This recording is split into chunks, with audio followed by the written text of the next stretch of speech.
Minister, we're on a long road here of horrific new evidence. No one should be shocked, but people are horrified. You knew the search in this particular residential institution, in the Maryvale Residential Indian School, as it's called, was going on in June. Now there's 715 remains. What support now will the federal government give to that community for the enormous amount of work ahead? Evan, whatever it needs, we did indeed know about this, and I've been working with Chief Delorme and working with him in finding the right protocols. There is no predetermined protocol for this devastating situation, so it's been a long, painstaking process. It wasn't the federal government's job to scoop this or get out ahead of this, so we really wanted to ensure that the voice of Calais was being heard through Chief Delorme, and we'll continue to be there for any community that takes this difficult decision to investigate or search the sites according to its protocols that are obviously painstaking and very painful at this time. So anything they need, and we've said that clearly to the community. Okay, just on a concrete level, I know $27 million was allocated to investigate and identify. I've spoken to the regional chief of Ontario who said that number's not even close to enough. So could that number go up?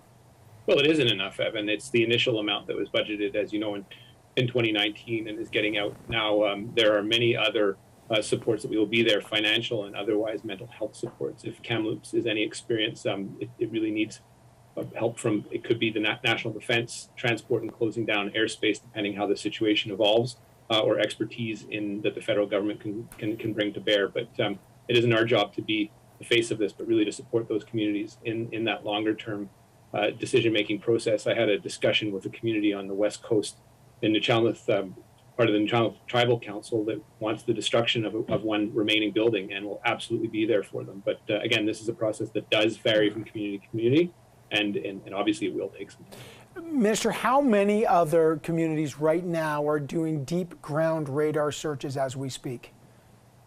I can't give you an accurate estimate of that, Evan. We have a sense of the communities. We have one sort of central point at government where the requests are coming in, really to. Some of them just want to go through that community process. There are a lot of chiefs that don't feel capable right now for speaking for their community because they want to do that engagement with the elders and the survivors that have difficulty speaking for it, about their experience or even where to go. So it's a process that is ongoing, but it is certainly a significant number have expressed that desire to have some financial backing initially, but then also to have the backing of the government of Canada going forward. So that number is evolving. It is sure to grow. And as you know, there's well over 100 of these sites across Canada. Yeah, well, I spoke to Chief Bobby Cameron of the FSIN, of course, which represents the 74 different nations just in the province of Saskatchewan alone. He said there could be 20 to 22 sites in Saskatchewan beyond just the Maryvale site. There's the 139 residential sites. But he also said, look, there are, and I'm using his words, Indian hospitals, sanatoriums, and other sites where their torture and abuse happened. They need to be investigated. In your view, how many sites need to be investigated? Oh, look, I couldn't tell you that off the top of my head, and it does comprise those categories, the hospitals that you mentioned, as well as it could be day schools, it could be ones that were provincially operated under the auspices of various churches. So there could be many more than the 100 or so ones that are known that were of federal responsibility. So inevitably, it could grow.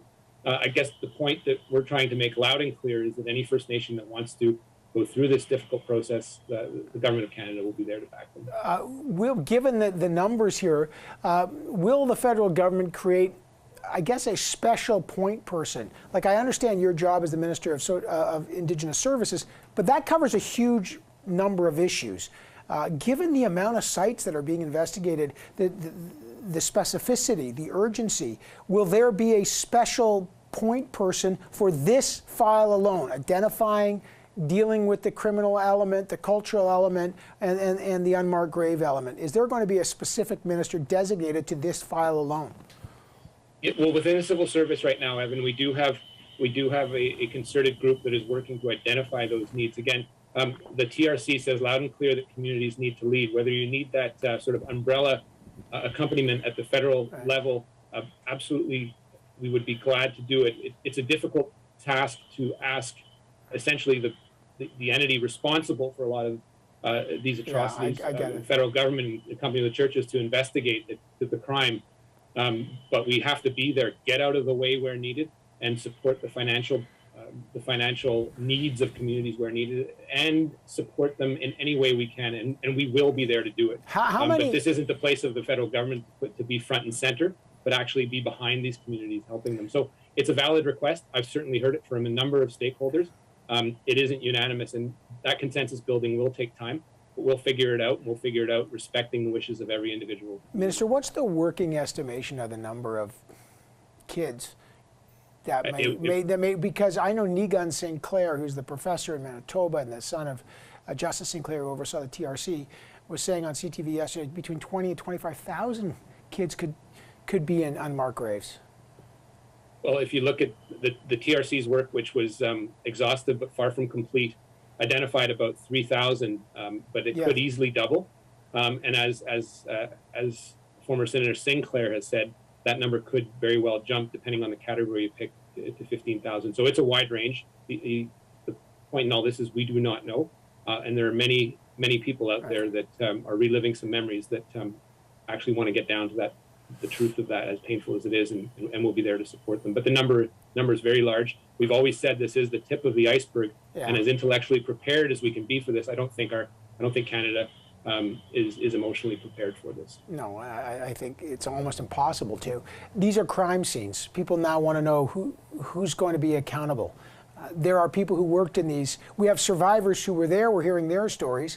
What about the teachers, the priests, the nuns? What about the government officials who worked and oversaw these things? When will charges be laid for the people accountable for these atrocities? Again, I can't give you that answer, Evan. There are a number of people out there that are first and foremost looking for the truth, looking for some closure. That is our foremost focus. I do concede that to complete that closure, at times there will be some level of robust accountability that is needed. It is something that we will continue supporting communities in doing, and supporting investigations as needed.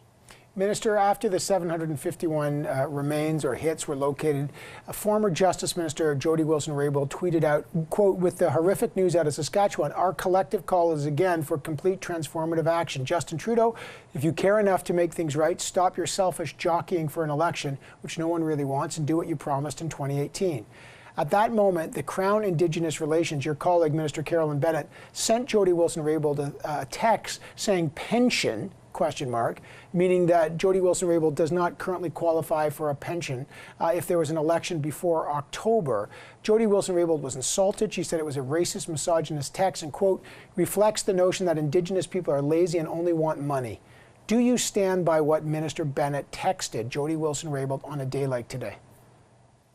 Well, she should absolutely never have said that, and she has acknowledged as much, Evan.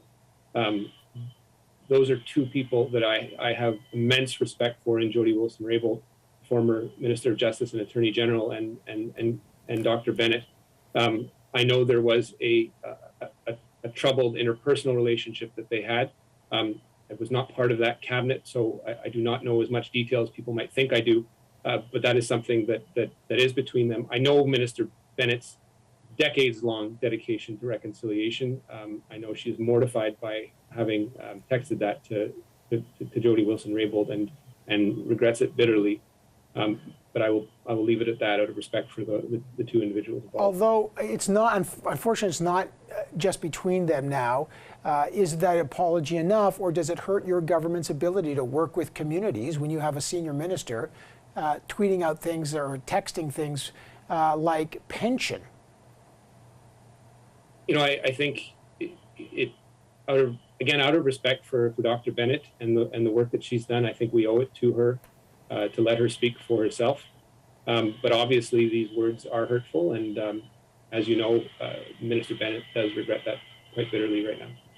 All right, I got to leave it there. Minister Marc Miller, a deeply profound day, a disturbing day, and a day not just for reflection, but again, re-engaging the urgency for real action here. I appreciate your time. Thank you, Minister. Thank you, Evan.